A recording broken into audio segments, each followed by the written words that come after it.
Good morning everyone. Alright, so today it's Monday. Back to school tayo guys. Alright. Malamig ang weather ngayon. 16. Okay.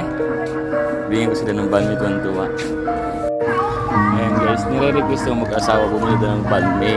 Kasi nung nakarang araw, nagtatanong sila, hindi ko alam kung anong gusto ng banmi. So bilang ko sila ng banmi suksik, tuwan-tuwa. Sabi, come on ya! Yung caretaker in school. Alright, so medyo umulan na ngayon guys. Ayan, dito tayo guys as usual.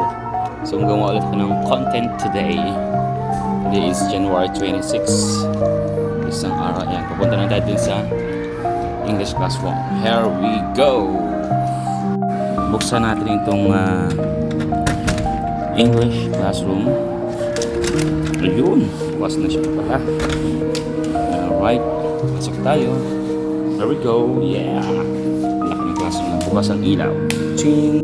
Ayan, dito na tayo sa loob guys. So, andun na yung principal, ang aga rin pumasok. Yeah, diba?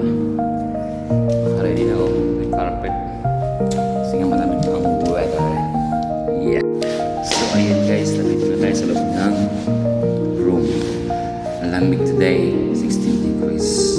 Maghapon ata. Okay. So, yun. Labas natin yung ating mahiwagang tablet para sa ating warm-up song sa mga pulilit. Yeah. And of course, yung ating lesson for today is about animals and body parts. Yeah. Labas natin yung ating paranoia sticker. And of course, yung ating mahiwagang speaker. Alright. So yun lang guys yung ating for today's video. Ayan. And good morning po sa ating lahat over the world. And God bless everyone. And keep safe. Okay? See you in my next video. And goodbye. Ching!